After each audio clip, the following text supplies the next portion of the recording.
Yana doesn't mind if you sit on her knee. She has it. It's over there.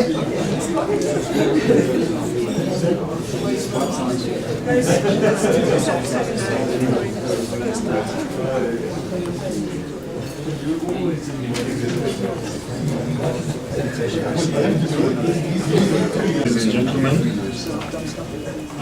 can I ask that we all take our seats, check that our cell phones are on silent or switched off, so that we can get this afternoon's proceedings underway. Thank you. I'll be your master of ceremony this afternoon, and my name is Professor Cuthbert Musingwini.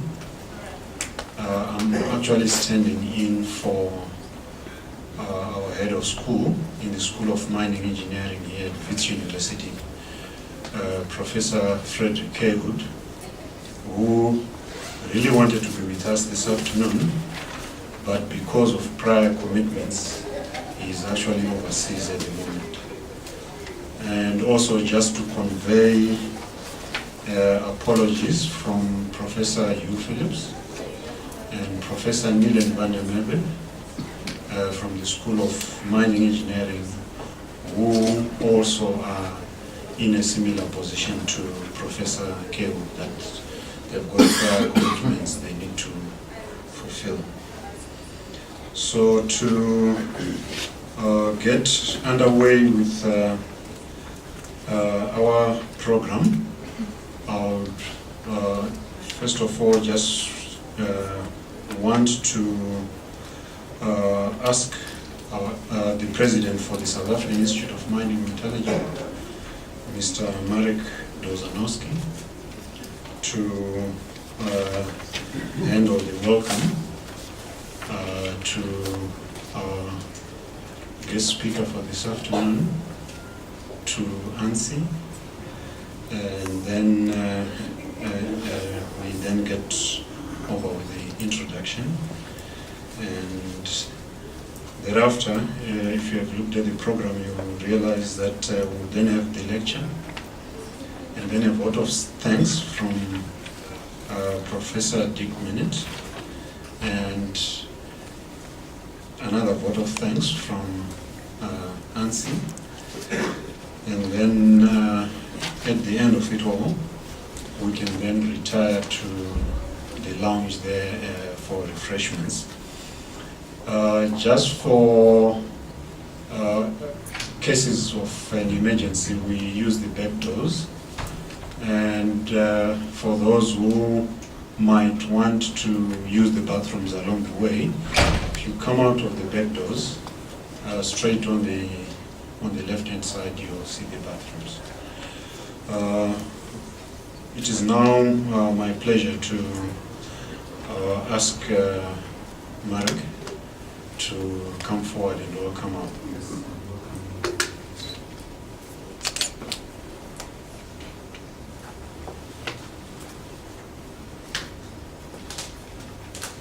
Good afternoon, ladies and gentlemen. Very warm and special welcome to Danie Krige. It's absolutely marvellous that you're here for this very special event.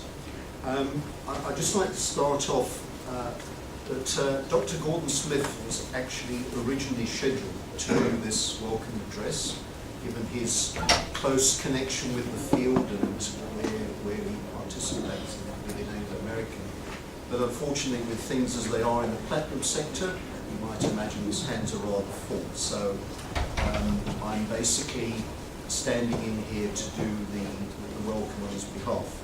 Now, as a metallurgist, I'm not going to pretend that I know anything about geostatistics, but it did occur to me that the very first time I heard the word kriging, I was still at university, trying to get some sort of vague idea of what metallurgists can expect from miners and geologists, and that sort of came up during the lectures that I had to attend. So this is by no means anything foreign to me, and obviously I do have geostatistical colleagues at Anglo American, so I do understand the nature of the work they do and how exceedingly important it is to the mining industry. Obviously, from a Southern African Institute of Mining Metallurgy point of view, Danie's work is extremely important, his contribution to the industry. In 1984, the SIMM bestowed the Brigadier Stokes Award to Danie because of his significant contribution to the mining industry. And after his passing last year, we decided that we had to organise activities, measures, whatever you like to call them, to remember his contribution and his legacy. And it basically boiled down to 3 initiatives that we've put together.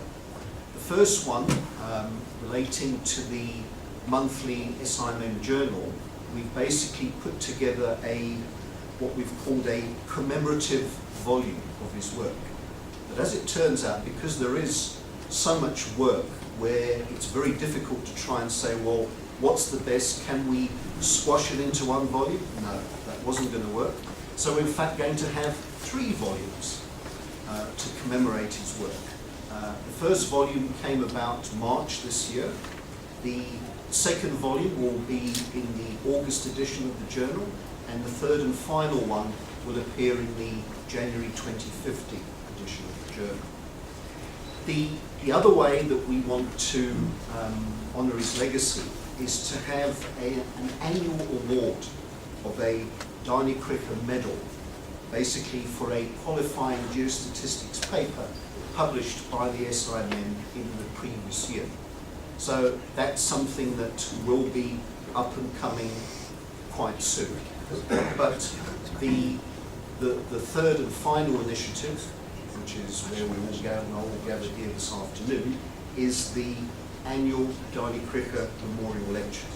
And that's been very kindly facilitated by the Vet School of Mining. And it's really, I think it's absolutely marvellous the way these things have come together, and I do believe that the way we've done this, that this will be certainly a lasting memorial to his legacy and his contribution.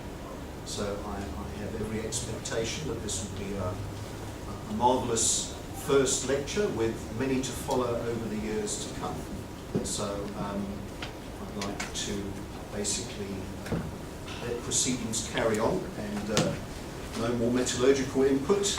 Let's get down to some geostatistics. Thank you very much.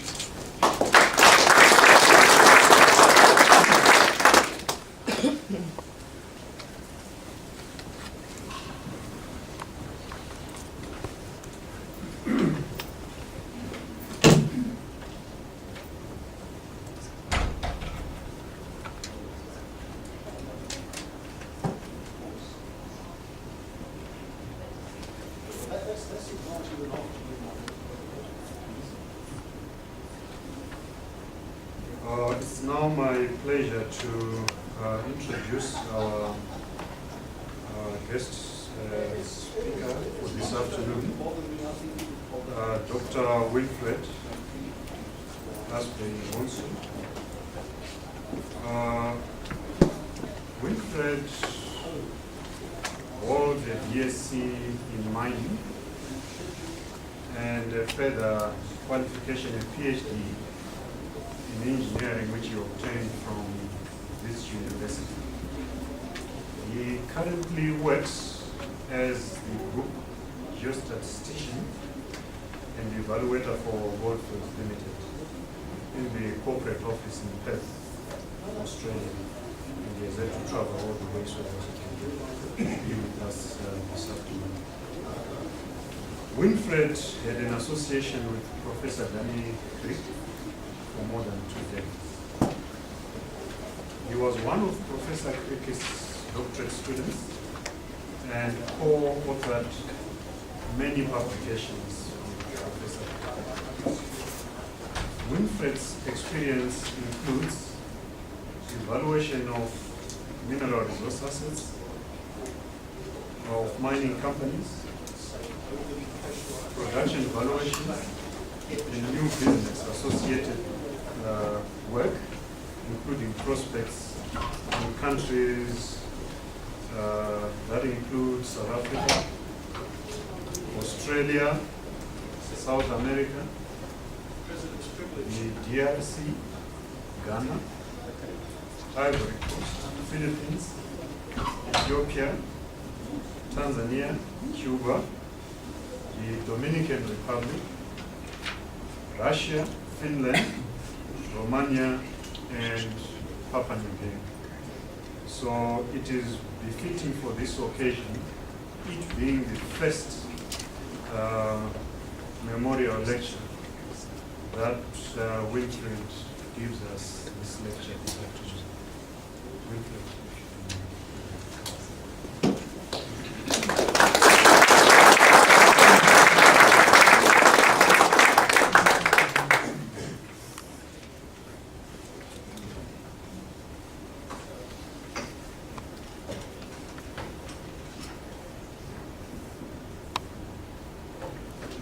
Could we just delay the process just a fraction so that we get the microphone working, because we are going to video it and put it up on the web page. So.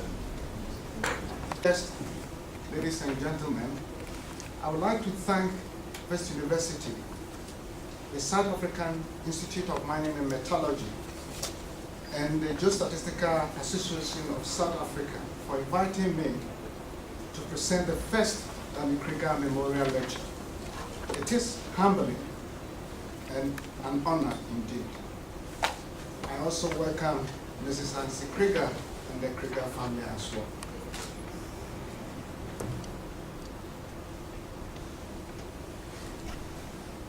For the first part of the discussion on the lecture, I would like us to look at the great man, Professor Danie Krige, his life and his personal achievements.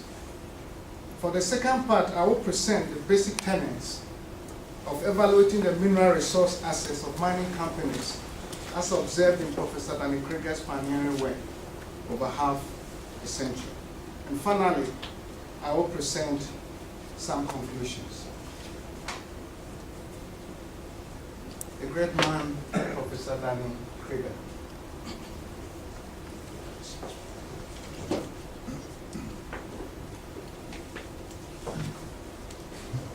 Professor Danie Krige passed away on the 2nd of March 2013 at the age of 93. His death was recorded in Wikipedia with notable deaths, a distinction shared with famous persons such as Margaret Thatcher. He was indeed a true giant. Here we have Danie and his family in 1930. Danie was 11 years old here, and he was the last born of the family.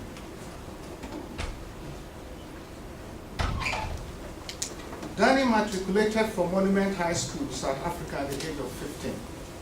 In 1938, at the age of 19, he graduated as a mining engineer from Wits University.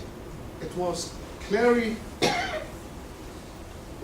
clear early on that Danie was destined to great achievements.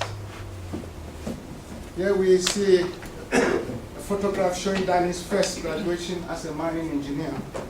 And then we see the other photograph with Danie in his underground mining gear. Here we see the difference between the robe of a university graduate and a typical clothes of an underground miner. It is a perfect illustration of Professor Danie Krige's values. That is, seeking theoretical developments aimed at solving practical engineering problems.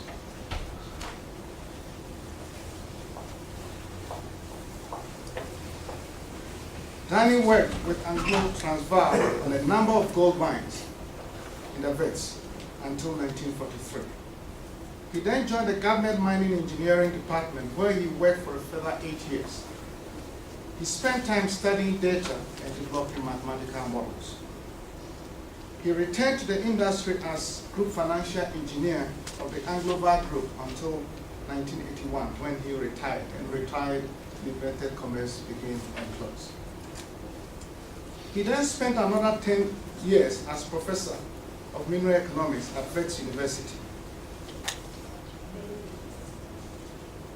Professor Krige's seminar papers published in the Journal of Chemical, Metallurgical and Mining Society of South Africa led to additional fundamental research in France on regionalized variables by Professor George Matheron and his team. Professor Matheron named a new method of linear estimation of the regionalized variables, Krige, in recognition of Professor Krige's distinguished pioneering work. Krige is currently applied worldwide in the fields of exploration or evaluation in environment, petroleum, agriculture, fishing, and other disciplines.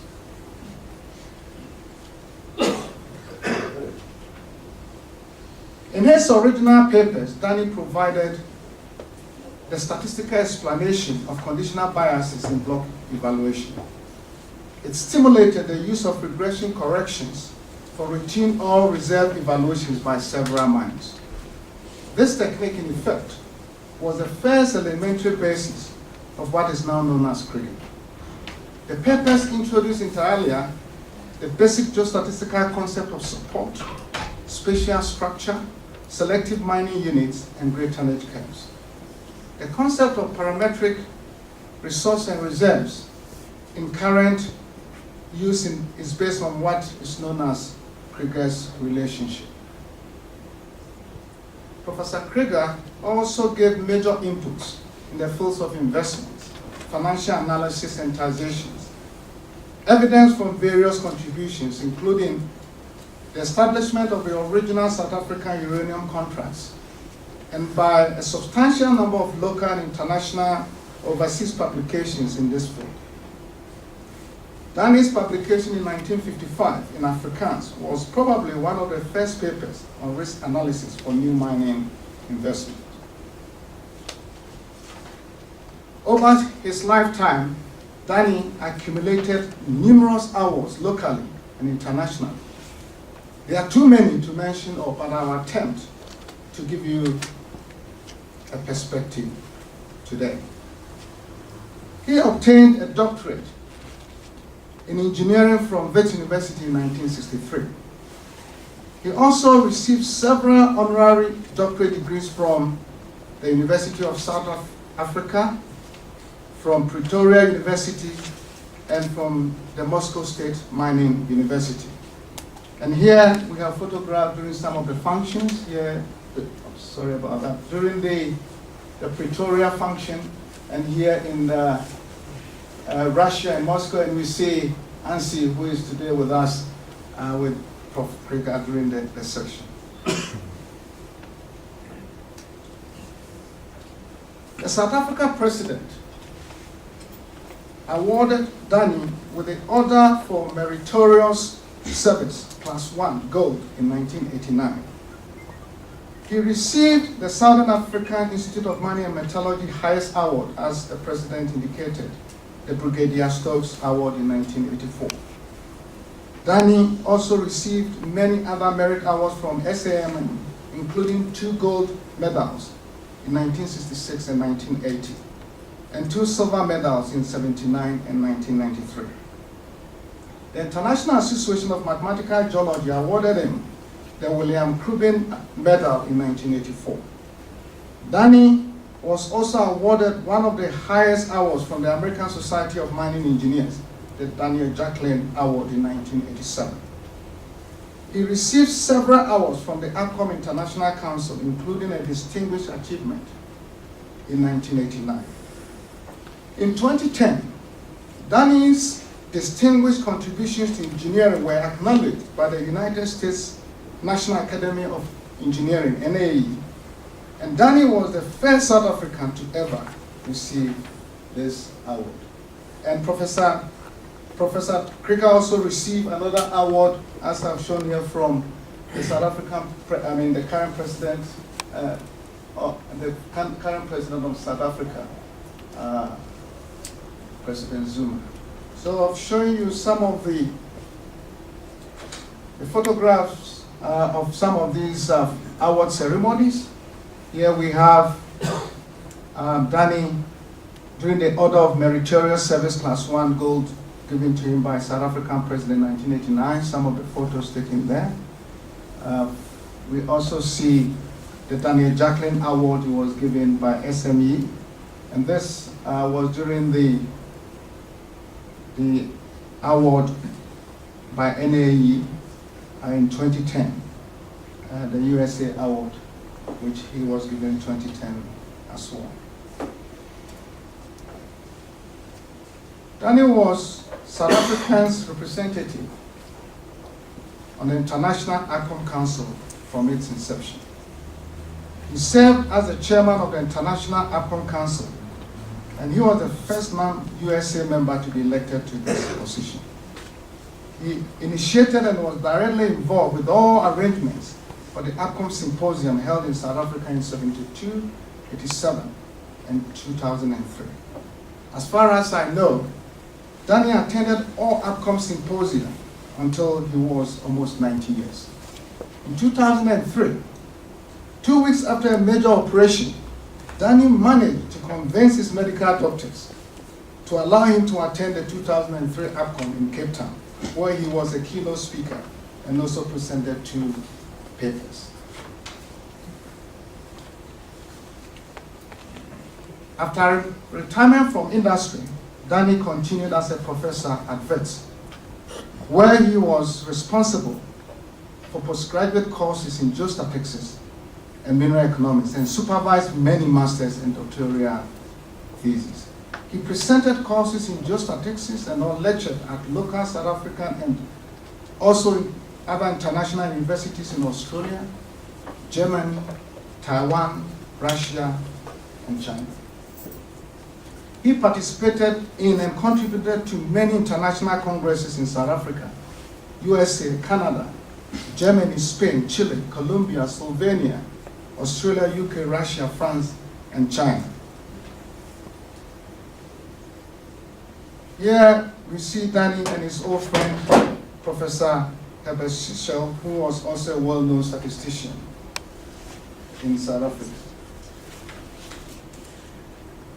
This is one time I remember I thought I should put this picture in here. When we were at one of the ACOM conferences, and Danie challenged us to climb the Great Wall. And even at his old age, you see Danie far ahead of Winfred and the other guys behind. Show them how strong the Prof was even during those times. He published some 90 technical papers. A 1951 paper based on his MSc at Wits. He expounded his pioneering work in geostatistics in more detail. Danie published a geostatistics monograph, the first in the series of SAMM. A complete record of his publications is available digitally from the SAMM. As a professional engineer, Danie served for many years on the Mining Committee of the Engineering Council of South Africa. He served on the Council of SAMM for many years.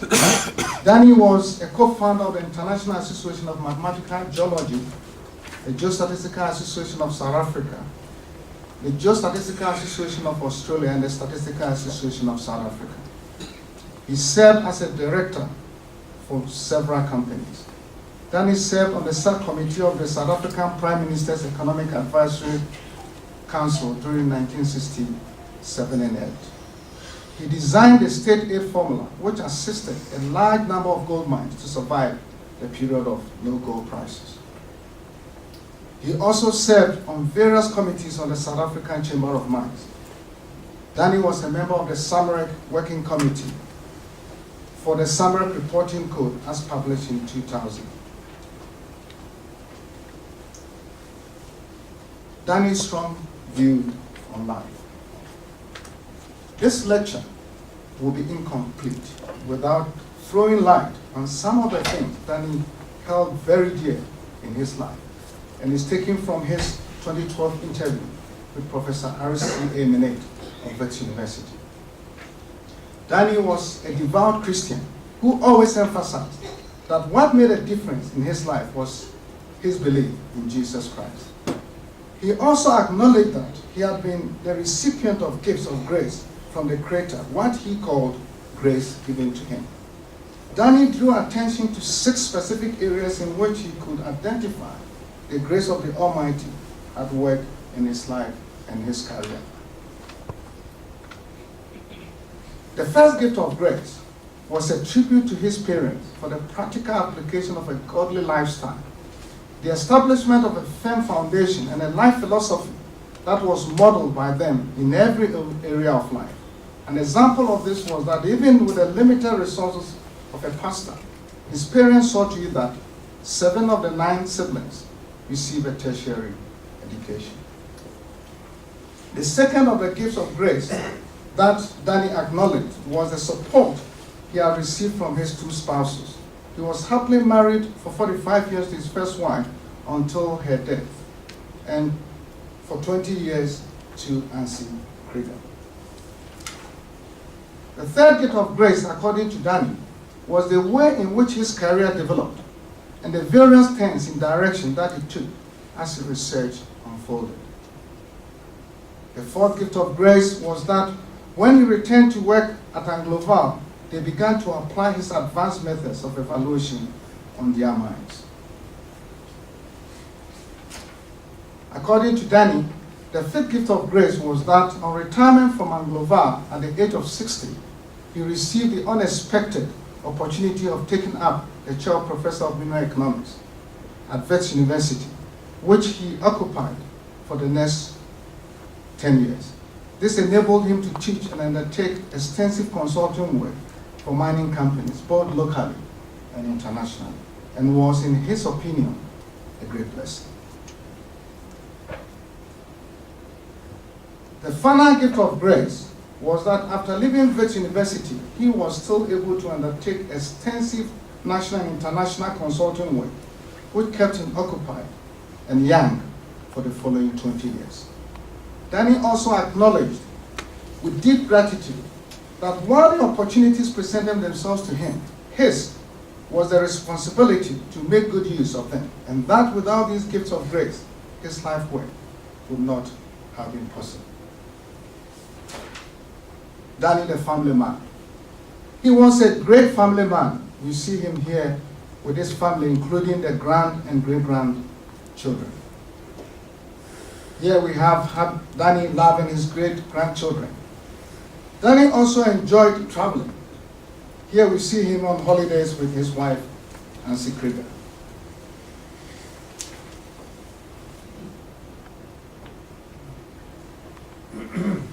Danie's 90th birthday, a photograph I got hold of, which he took with Danie.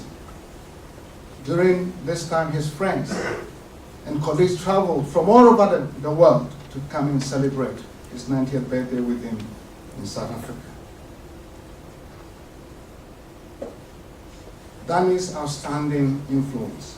Danie's outstanding influence on the worldwide mining industry is visible every day, as shown by the decision-making processes followed by international mining companies. For part 2 of this talk or lecture, I will present the basic tenets of evaluating the mineral resource assets of mining companies as observed in Professor Danie Krige's work over half a century. And the quote Danie enjoyed very much was that methods are many, our principles are few. Methods always change. Principles never do. That's Warren West. In this section, I will discuss the capital intensiveness of mining. I will also look at data integrity, geology models, change of support, efficiency and conditional biases and smoothing effect. And we will also look at tools for practitioners and further discussions. capital intensiveness of the mining business. I would like to give some perspective in this regard. Here I'm showing you a slide where, for example, in this particular case, Rio Tinto in 2007 acquired a Canadian aluminum company and they paid $38.1 billion US dollars. In 2014, Peloton, we have observed that their Olympic Dam project is estimated to cost $27 billion.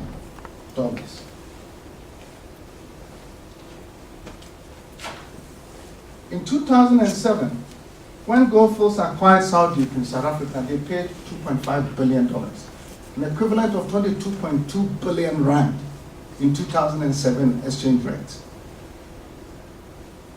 Also in 2011, when Goldfields bought out their minority shareholders in their West African and South American companies, they paid $1.1 billion. Furthermore, in 2011, Newmont bought a Canadian company, the Frontier Gold Incorporated, and they had to pay $2.3 billion US dollars. And Barrick's ongoing Pascua Lama gold mine in South America is estimated to cost $8.5 billion. Fundamental assets of mining companies. Mineral resource and reserves are the fundamental assets of mining companies. So these billions of dollars we pay, they are basically towards acquiring resource and reserves for mining companies. The intensive capital investments basically revolve around the fundamental mineral resource and reserves assets in the ground. The aim is to explore, acquire, develop, and mine the mineral resources and reserves at a profit for shareholders and for people working for the groups. As I mentioned, after Goldfields spending $1.1 billion in a buyout of the minorities in the group's West African, South American company, the CEO highlighted this as one of the main rationales for buying or doing the transaction. And he indicated that it was supposed to help them add considerable gold reserves and gold resources to our portfolio. One of the critical risks in mining is the uncertainty with regards to mineral resources and reserves. After intensive capital investment, should it be found that the expected mineral resources and reserves were wrongly quantified, the huge capital investment I've given you a feel of, that is the billions of dollars, will all go down the drain. It is within the critical risk of losing billions of invested capital that Danie Krige's pioneering work provides technical solutions to the mining industry. Thus, Danie's pioneering and research work over half a century provides technology to mitigate critical technical and financial risks in evaluating the mineral resource assets, that is the fundamental assets of mining companies. Let's look at Danie's essential tenets in evaluating mineral resource assets of mining companies. Data integrity. The quality of data is the lifeblood of any resource and reserve assets evaluation. Disastrous errors and critical risks include using bad data. As the saying goes, garbage in, garbage out. Database integrity. Data types and collation processes, including survey process, should ensure data quality. Practitioners should also ensure that the use of data validation, approved laboratories, standards, and blanks. Data safety and security should never be compromised. And protocols and systems should be in place in this regard. For companies listed on the New York Stock Exchange, the Sarbanes-Oxley compliance is a requirement. This is an example of some of the quality control charts which could be used in this regard. Geology models. Geology is the foundation of mineral resource and reserve modeling. Geology should always be recognized as a vital element in deposit modeling. Experience has shown that geostatistical assessment without proper geological input can be disastrous and will constitute a critical risk. Different ore bodies would behave differently. However, the main geological essentials include the lithological and structural features, a model of the origin and formation of the ore body, as well as controls of mineralization. So, for geological inputs, geological parameters, including the structure, lithology, sedimentology, density mineralogy, are very critical. In addition, parameters including alteration, deportment, geochemical anomalies, water constraint issues, acid drainage issues, geometallurgical test work, geotechnical data are all critical parameters. Various geologic environments with different mineralization controls require various types of geologic models, as illustrated in slides which follow. Here's an example of the slide showing the stratigraphic subdivision of the Upper Elsberg Reef package of Saudi with 16 reef units. The slide shows examples of facies and domains at Saudi gold mine, and the facies and domains are constructed for each of the 16 domains.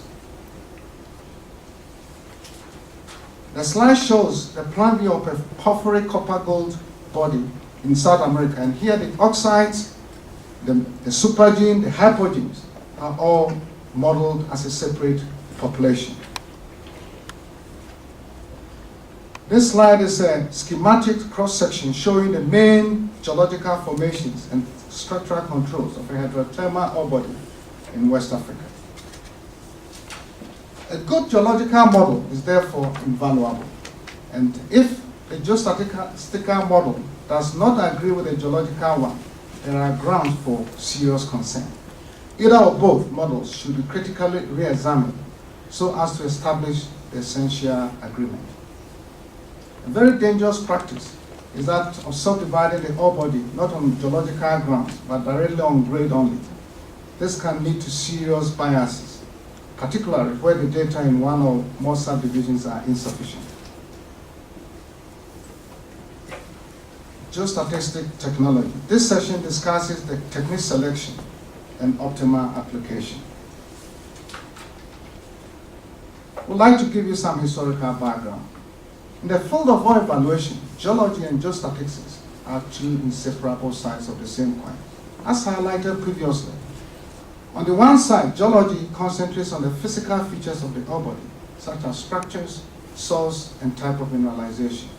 Geostatistics, on the other side, or is the other side of the coin, and provides mathematical, statistical, and geostatistical models for the analytical sampling data available in order to introduce efficient estimation techniques for resource and reserve estimates and to attach confidence limits to these. Some historical background. Uncertainty is fundamental to all branches of science and to human life itself. It is of particular significance in mineral resource and reserve estimation, and it is the reason for the introduction of mathematical statistical techniques in geology and to the birth of geostatistics over half a century ago. Frequency distribution. The efforts in applying classical statistical procedures to ore evaluation in South Africa date back to 1919. It was only in the late 40s, 1940s, and early 50s that Sichel introduced the log normal model for gold values, and using the model he developed a T estimator. It's aimed at actually skew distributions at that time. Departures from the usual log normal model were largely overcome with the introduction in 1960 of the three-parameter log normal model by Danie Krige. However, there were still cases which could not be covered by the three-parameter log normal, and Sichel introduced the more flexible compound log normal distribution in this regard. The birth of geostatistics. Geostatistics as such did not really originate until the basic concept of ore grades as a spatial variable with a spatial structure was introduced in 1951 and 52 by Professor Danie Krige. This arose firstly in Danie Krige's endeavor to explain the experience on all the South African gold mines for many decades of all reserve block estimates during subsequent mining, consistently showing significant undervaluation in the lower grade categories and the reverse for estimates in the higher grade category. That is what is currently known as conditional biases. Danie's pioneering work provided a geostatistical explanation of conditional biases as unavoidable errors resulting from the use of limited data on the periphery of blocks, which were used in valuing all reserve blocks.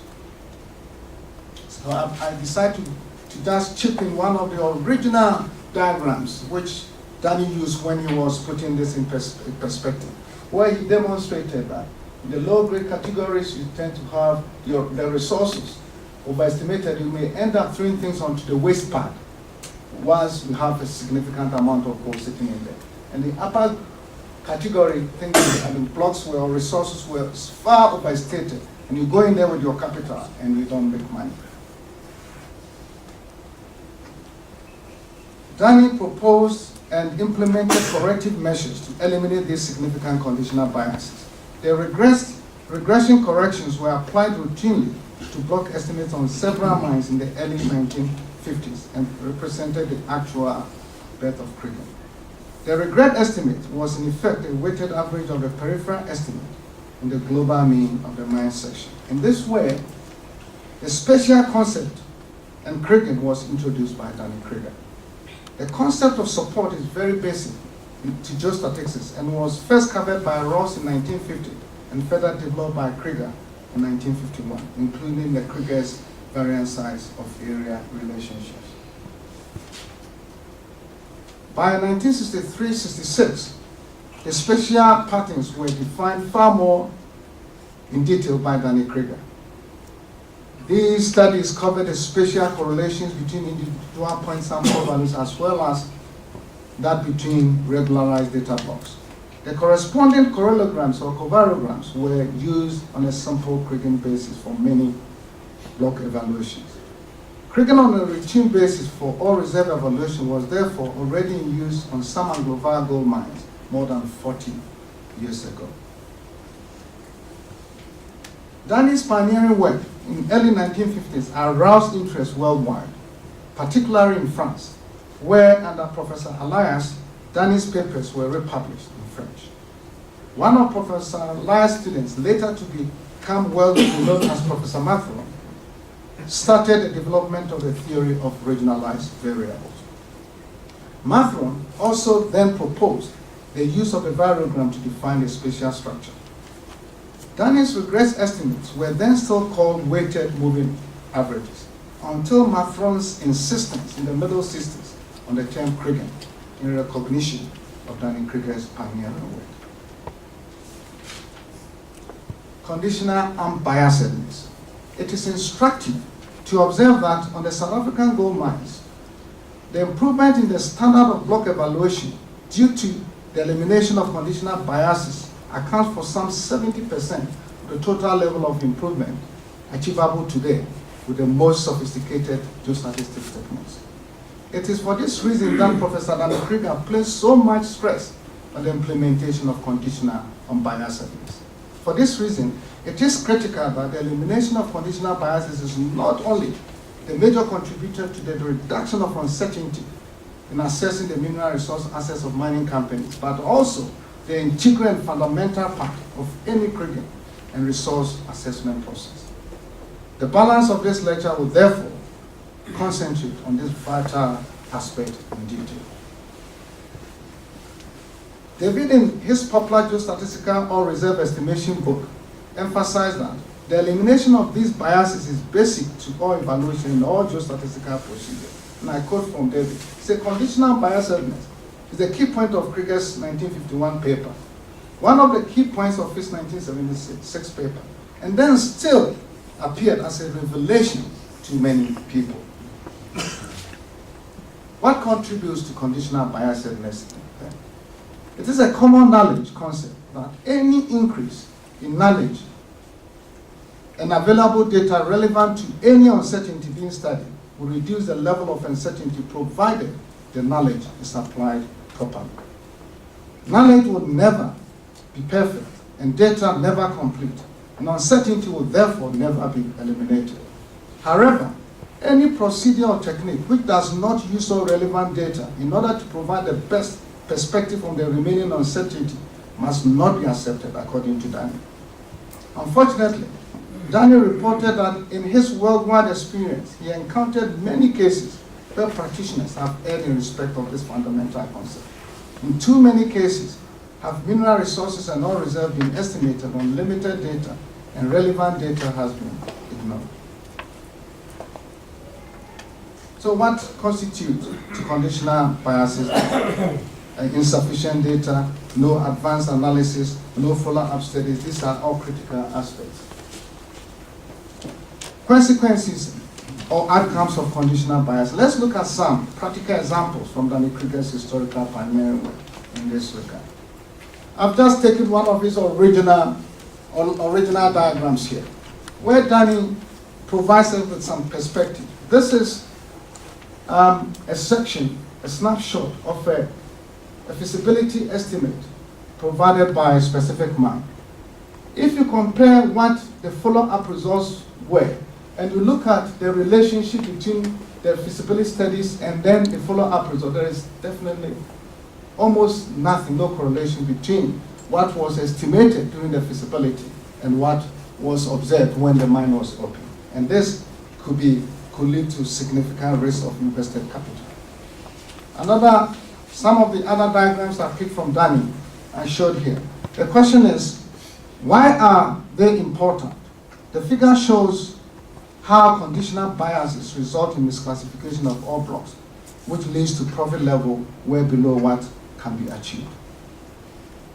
And Danie further shows in here that when kriging is done properly, these conditional biases will be eliminated as reflected by the average trend of data being close to the 45 degrees line. I've also provided another case here where a mined out pit. So we have a mine which has been mined out already. So we've taken the feasibility data and then tried to analyze things and compare to what was actually obtained when conditional biases are present. And in this particular case, the feasibility estimates are here in the first column, and then the actual grades based on the follow-up grade control is here. And we can realize that for resources estimated to be given 12 grams per ton, when significant conditional biases are present, the follow-up results only show 3 grams per ton. And material which has been demarcated as going to waste ends up being far above the cutoff, meaning that we throw in a lot of good stuff or gold away when conditional biases are present. For this same case study, I've given a perspective. What happened, for example, for different production periods. For the 6-month production period for that case study, you could get tonnages deviating by as much as 15% and grades overestimated by as much as 31%. The errors reduced for first and third year estimations, but you still have significant errors associated with even 1 and 3 year production if conditional biases are present in those reserve assessments. This slide shows the financial implications of the same case study I've been talking to in terms of relative profits. And you could see that for the 6 months production, errors in financial aspects of as much as 70% could be observed. Whereas in the first and third years, they reduce, but you still have significant relative profit or financial gap as much as 30% when conditional biases are present.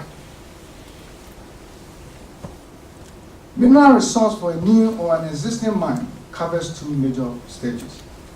At the initial or first stage, the data is limited and is obtained either from a broad drill hole grade or from initial main development grade. During the second or final stage of production, more data becomes available from grade control, from stope surfaces, and auxiliary developments. Apart from providing a basis for short and long-term mine planning, and viability studies. Such evaluations are frequently required to provide resource and reserve classification figures, for example, for the measured, indicated, and inferred, or for proven and probable reserves, to substantiate a major capital investment in a foreign country and or for raising loans, for example, from the World Bank.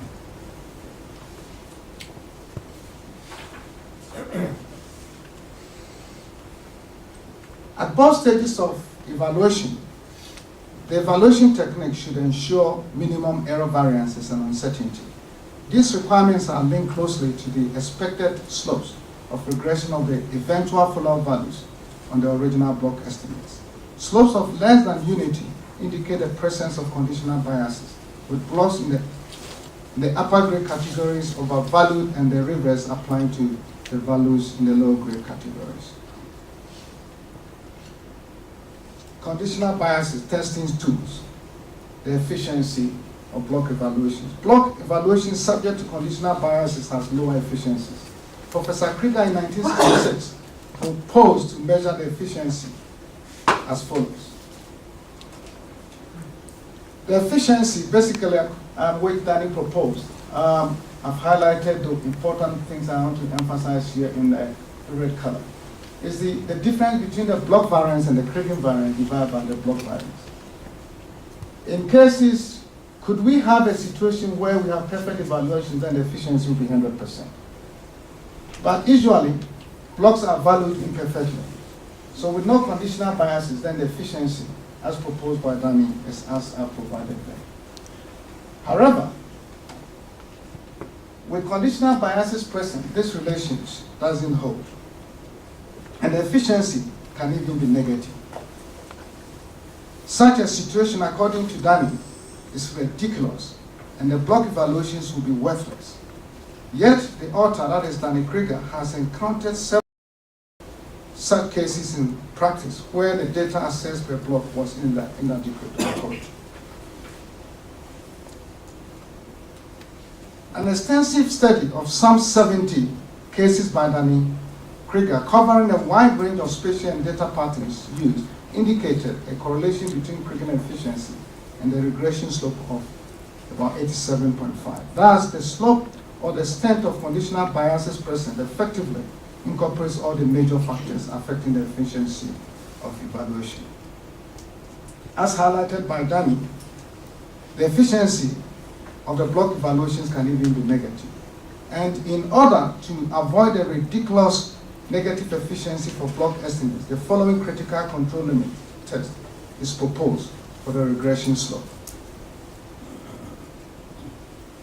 Theoretically, the regression slope is defined as I provided here, where basically the difference between the block variance and the Krige variance plus the absolute of the Lagrange's multiplier divided by the same difference in the block variance and the Krige variance plus the two absolute of the Lagrange's multiplier. We are aware that when only estimate of all blocks are available, then the Krige variance and the block variance will be the same, and the efficiency will be 0. So if we introduce the block variance and the block variance equal Krige variance in the regression equation, then the regression output is 0.5. Thus, a regression slope less than 0.5 will always lead to a negative block efficiency, which leads to this worthless Krige estimate, which Danie talks about. And this critical regression slope less than 0.5 will always be there, and we should look out for it. The critical regression slope limit, that is the 0.5, should only be used to identify blocks which will result in negative efficiencies. The ideal slope, as suggested by Danie, should be greater than 0.95. Smoothing effect of Krige. The absence of conditional biases is unavoidably accompanied by some smoothing, and it is a fallacy to use the data set routine for block evaluation in an endeavor to reduce or eliminate conditional biases. Smoothing effect is inevitable and essential for conditional unbiased estimate. The following provide the theoretical explanation in this regard. The definition of the slope of regression of actuals on estimate is actually as provided here, which is the correlation coefficient times the ratio of the actual block standard deviation to the the estimated standard deviation. If the slope will be uniform biased block estimate, and the correlation coefficient is always less than 1 because estimates are never perfect, then the ratio of the actual and the standard deviation of the estimate should be greater than 1. That is, the standard deviation or variance of actuals on real blocks values must be larger than that of the observed block estimate. The gap between these two variances, that is the smoothing effect, can therefore only be reduced by increasing the correlation coefficient between the estimates. That is, by improving the efficiency of the Krige technique or providing more data. No mathematical maneuvering can achieve this objective, as highlighted and emphasized by Danie. Danie's basic points of advice.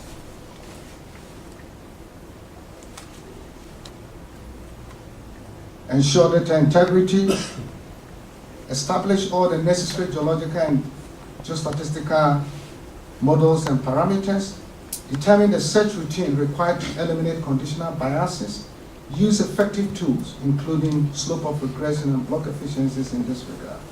As blocks are mined out, do follow-up studies to validate mineral resource estimates, the fundamental assets of mining companies. Conclusion.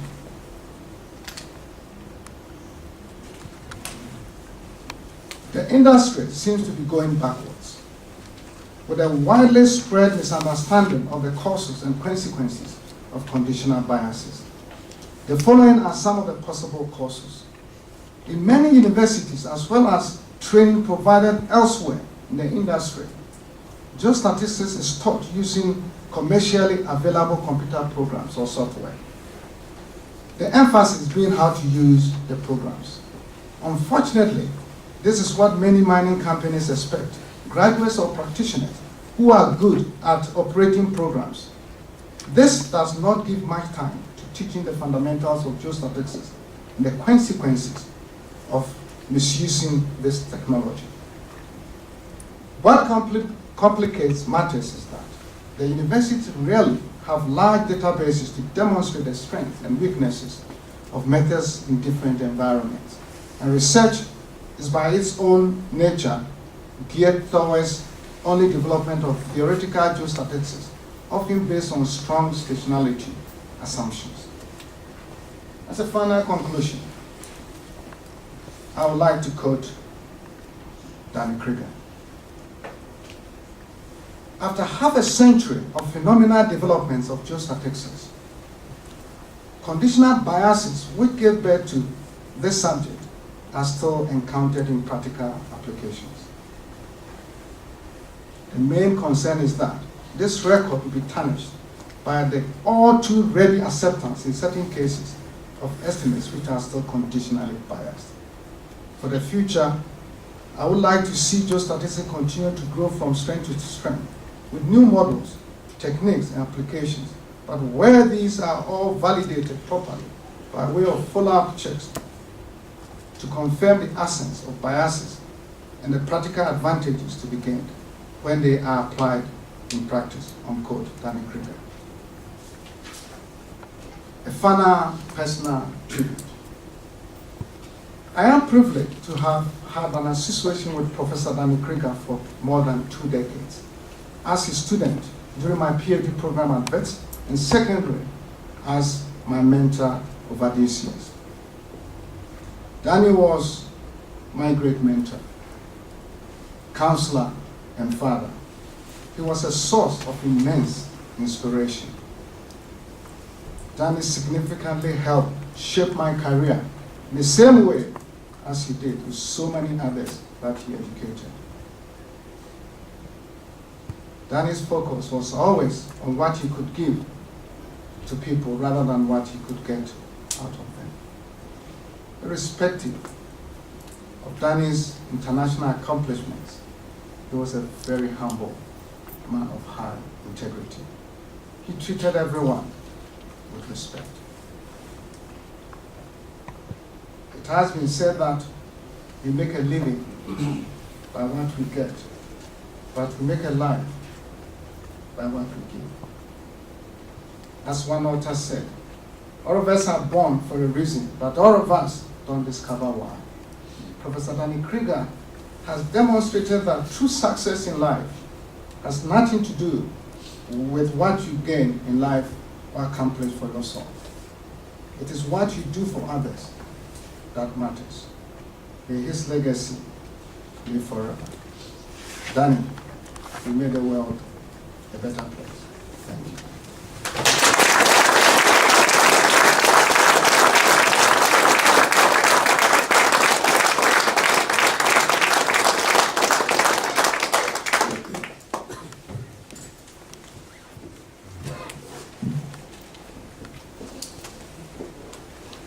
What a great man. We can see him through his student and through the lecture that we have received this afternoon and listened to this afternoon. On this note, I would like to call upon Professor Minute to come and formally thank our guest presenter, our guest lecturer for this afternoon, and possibly just touch on highlights on some of the aspects that were addressed in the lecture that we received this afternoon. Thank you so much for that.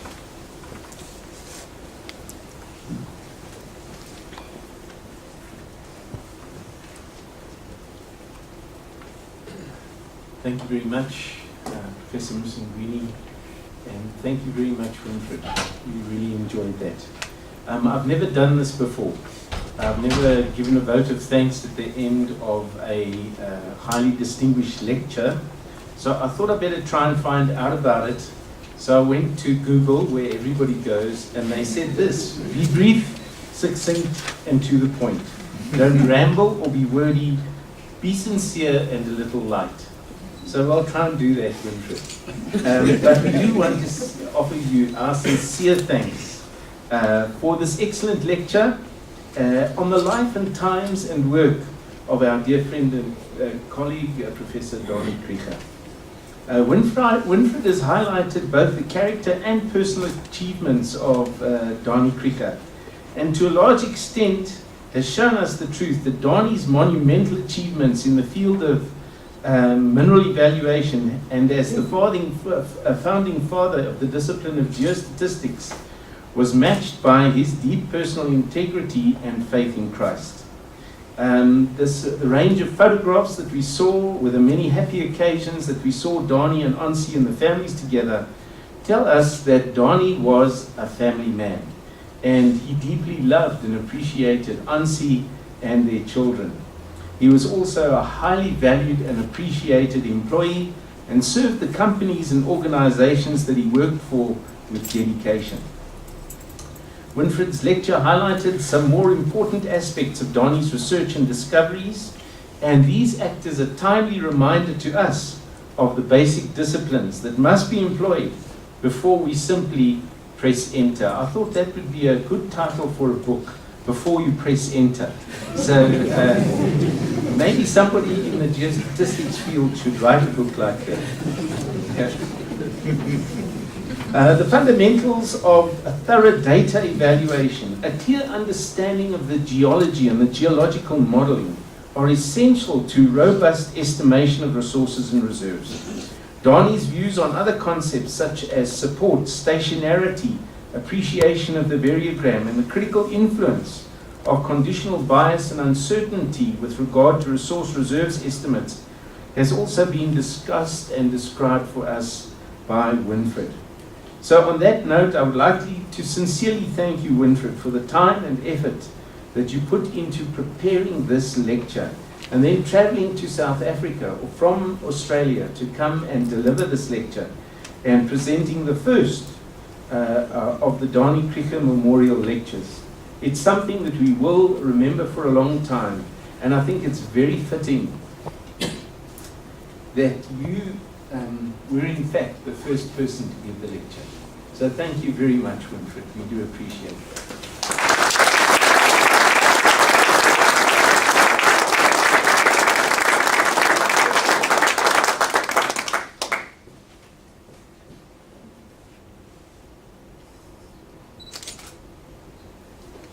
more. Let's move this out.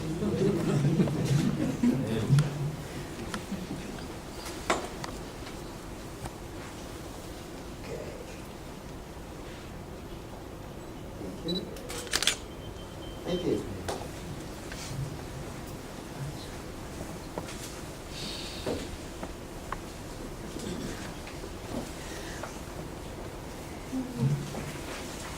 Thank you, Professor Bennett. It's actually one of the things that I always fight with my two children, because I ask them, how do you know that what you are saying is true? It's because they found it on the internet.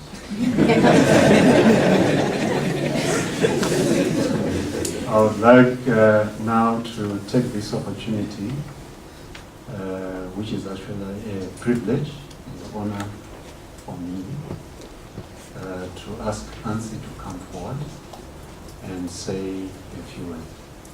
Nancy.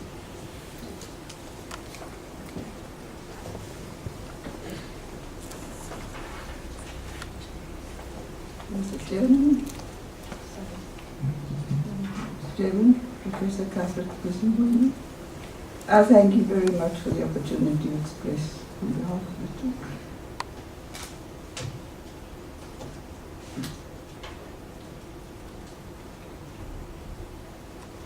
Of the children myself, our deepest thanks.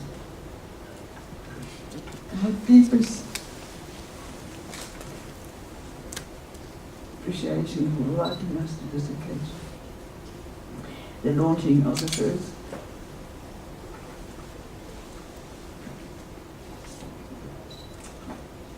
Danie Krige from board lecture. I thank this Professor Dick Bennett from the School of Mining Engineering of Wits.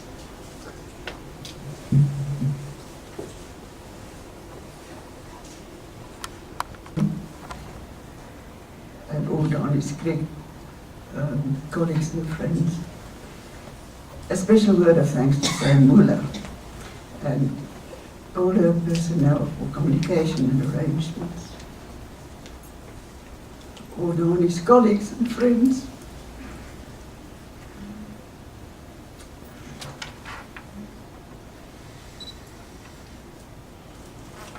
In the mining world for their kindness, loyalty and friendship. I'm so sorry.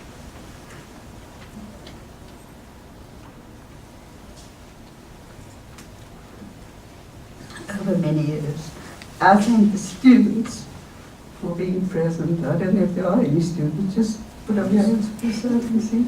Oh, you're very welcome. You always inspired them to do their best and always remember their alma mater. Good luck to you. Thank you to Prof. Hugh Phillips and Neil Bernard. Unfortunately, they're not here this afternoon. To name only a few. And all the others in the Department of School of Mining. I don't know if Oscar Stephen is here. He was a personal friend of Danie's, and he was, I don't want to leave out anybody. And then Winfred, coming from Perth, for this special lecture. Winfred, I am going to tell the first story. I do know that you're not really keen on it, but I'm going to tell it. Winfred's first lecture, which Emma Danie co-authored, was at APCOM, and Winfred was obviously very nervous, and he came around to our home several times to practice. And Danie went to his room several evenings before the lecture. Anyway, in the afternoon of the lecture, Winfred started off very well, and everything was going just perfectly. And then halfway through the lecture, he threw a huge trumpeting elephant on the screen, and he said, "Now we come from Africa, and in Africa we do elephant rigging." Needless to say that he got a tremendous applause for this lecture. So thank you very much, Winfred, for coming from Perth. And I thank everybody for being here and remembering them. Thank you. And I'm sorry for that.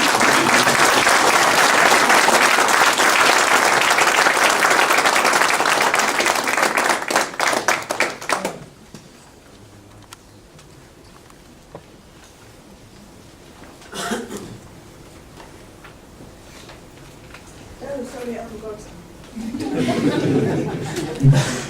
And I want to thank our children for being here, for being so special.